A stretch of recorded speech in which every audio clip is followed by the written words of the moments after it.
লোকালয় থেকে উদ্ধার হলো এক পূর্ণবয়স্ক হরিণ। ঘটনায় চাঞ্চল্য ছড়িয়েছে দুরামারির মধ্য শালবাড়ি ভান্ডারী এলাকায়। এদিন সকালে এলাকার কয়েকজন বাসিন্দা দেখতে পান একটি হরিণকে কয়েকজন যুবক তাড়া করছে। সেই সময় হরিণটি দৌড়ে এসে জংলু রায়ের বাড়ির বেড়া ভেঙে ভেতরে ঢুকে পড়ে। সঙ্গে সঙ্গে স্থানীয়রা তৎপরতা দেখিয়ে হরিণটিকে উদ্ধার করে একটি ফাঁকা মাঠে নিয়ে যান এবং খবর দেন মরাঘাট রেঞ্জের বনকর্মীদের। খবর পেয়ে বনকর্মীরা দ্রুত ঘটনাস্থলে পৌঁছে হরিণটিকে উদ্ধার করে নিয়ে যায়। গ্রামবাসীদের আশঙ্কা, গত রবিবার ডুয়ার্স পাহাড়ে প্রবল বৃষ্টির ফলে একাধিক বন্যপ্রাণী নদীর জলে ভেসে যায়। সম্ভবত সেই কারণেই এই হরিণটি পথভ্রষ্ট হয়ে লোকালয়ে ঢুকে পড়ে বলেন এক স্থানীয় বাসিন্দা। স্থানীয়দের তৎপরতায় হরিণটিকে নিরাপদে উদ্ধার করে বনকর্মীদের হাতে তুলে দেওয়া হয়েছে। হরিণ উদ্ধার হলো, কিভাবে জানলেন? কোথা থেকে উদ্ধার করা হলো? আমরা ক্ষেতের থেকে দেখলাম যে হরিণটা দৌড়ে দৌড়ে আসতেছে। তার মধ্যে কি করবো এখন, ধরে তো পুকুরে লাভ দিছে। তারপর পিটাই পিটাই আমরা ওই যে জঙ্গলের বাড়ি ওদের বাড়িতে ধরছি। কারা দেখে প্রথমে দেখছে তো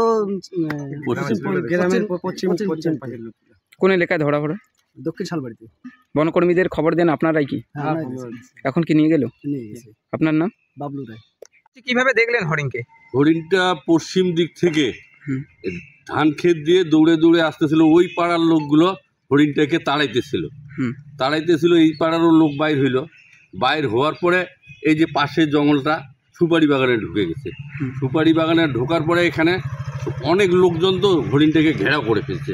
ঘেরাও করে ফেলার পরে পাশের বাড়ি জঙ্গলু রায়ের বাড়ির ঘরের ওইখানে একটা বেড়া ভেঙে ঘরে ঢুকে গেছে। কিছুটা ঘরে ঢুকছে, কিছুটা বাইরে। ওই সময় এখানকার ছেলেরা হরিণটাকে ধরে ফেলছে।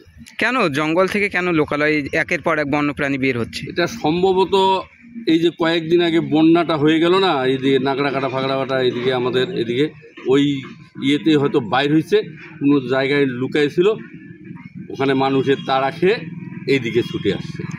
জঙ্গলে জল, আর যার ফলে কি বিপন্ন হচ্ছে বন্যপ্রাণ? হ্যাঁ, জঙ্গলে জল, এর ফলে তো আর দেখলাম আমরা হাতি ভেসে যাচ্ছে, গন্ডার একটা বাংলাদেশ পর্যন্ত ভেসে গেছে। হ্যাঁ, এই হরিণটাও ওই কবলে হয়তো পড়ছে, কোনো রকমের প্রাণে বাঁচার জন্য লোকালয়ে চলে আসছে। কোন এলাকা থেকে উদ্ধার করে নিয়ে যায়? এটা মধ্য শালবাড়ি ভান্ডানির থেকে নিয়ে যাচ্ছে। শালবাড়ি 1 গ্রাম পঞ্চায়েতের মধ্য শালবাড়ি মৌজা ভান্ডানি এরিয়ার থেকে ধরে নিয়ে গেল। কারা নিয়ে গেল? আমরা ফরেস্ট ডিপার্টমেন্টকে ফোন করছিলাম। ফরেস্ট ডিপার্টমেন্ট তাড়াতাড়ি আসে, ফরেস্ট ডিপার্টমেন্টের হাতে তুলে দিলাম। কারণ অনেক লোক জমা হয়ে গেছে, অনেকে বলতেছে যে এটাকে মেরে খেয়ে ফেলবো, এরকম নানান রকমভাবে বলতেছে। তো আমরা সবাই কিছু লোক যে এখানে মারা যাবে না, তোমরা মারলে ওই রেঞ্জ অফিসে গিয়ে মারো। কি মাঝ বয়সী কি হরিণ ছিল? ওইটা বড় হরিণ, বিশাল বড় পূর্ণবয়স্ক।